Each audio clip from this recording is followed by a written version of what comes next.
多肉也是植物界的小网红，它肉嘟嘟的叶片看起来就非常可爱，让人爱不释手。但是最近很多花友给花花留言，说入夏后家里的多肉颈部长出了一些白色的细根，就像老爷爷的胡子一样，不知道是什么原因。大家好，这里是花花世界的频道。其实夏天多肉长气根是非常常见的现象，尤其见于枝干已经木质化的老桩，主要与空气湿度、根系的生长情况有关系。多肉的气生根其实也是可以帮助多肉在空气中吸收养分和水分，也是多肉对生命环境的自我调节，可以看作是它生长不良而发出的一种求救信号。有的肉气根越多，多肉的叶片就越容易枯萎，而有的看上去很健康，却也长出了气根。所以花友们要细心观察究其原因。接下来和花花一起看看夏天多肉长出气根的原因吧。夏天长气根的特殊现象。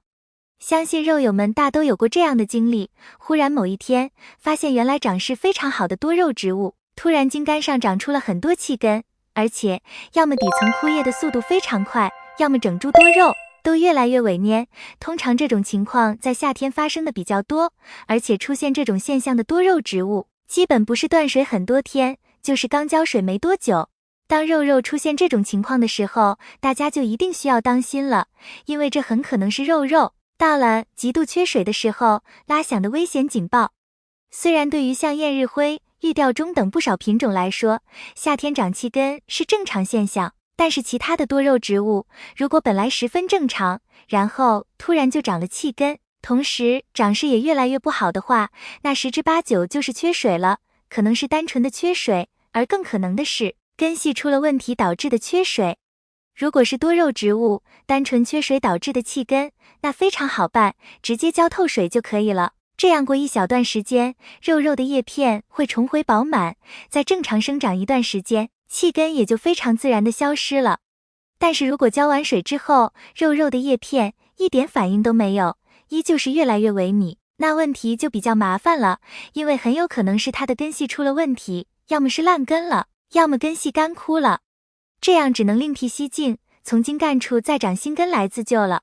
另外，再度夏期间，控水也是我们养护多肉比较常见的技巧了，这样可以让多肉状态更好。当然，过于干旱的生长环境对多肉的健康造成压迫，多肉为了本身的健康，就会长出气生根，来满足自己对水分的需求。对于已经长出气生根的多肉，如果多肉健康的话，可以置之不理，后期水分补充之后，会长出干枯状的气生根。这样的气生根就要及时的清理了，否则会长到土壤中。新买来的多肉还没覆盆。夏季的多肉价格很便宜，而且有的多肉很适合夏季生长，所以很多花友也是会选择在夏季购买多肉。不过最好是选择皮实好养的多肉更好一些，这样的容易覆盆。多肉上盆以后，过7到10天左右，有的多肉就会出现气生根，这是什么原因呢？刚上盆的多肉出现气生根，是因为多肉的根系还没有覆盆，多肉又需要营养和水分，为了自己保命，所以就会长出一些气生根来吸收水分。等多肉根系覆盆以后，随着根系的生长，多肉的气生根也就会逐渐消失。另外还有一种情况，在覆盆期间，由于根部未扎太深，会造成头重脚轻的现象，这时枝干就会发生倾斜，多肉为了固定自身生长，就会长出气根来。夏天多雨，空气湿度大，多肉易长气根。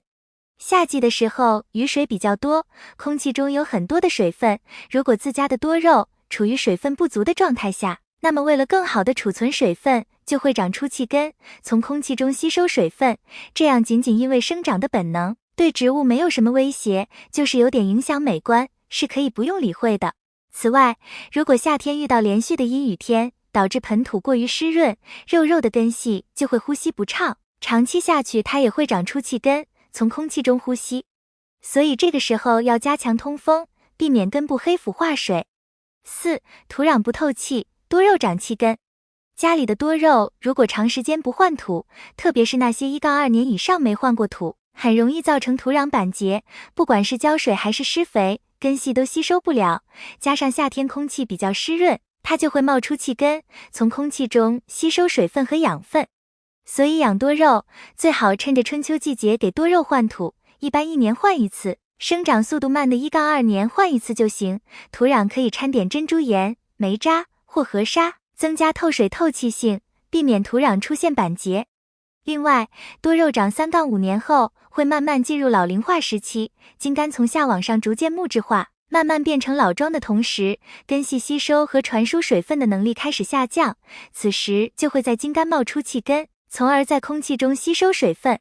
老桩长了气根，一般不用管它就行了。如果你觉得老桩长了气根不好看，也可以试着给它砍头重新扦插，这样气根很快就消失了。最后总结，夏季养多肉时，有的多肉容易出现气生根，主要和刚买来的多肉没有覆盆，土壤太过板结，空气湿度过大，浇水太少，以及多肉烂根有关系。这些根须生长在空气中，能够从空气中吸收水分、微量元素，所以气生根是多肉进行自我保护的方式，也是因为多肉的生命受到了威胁。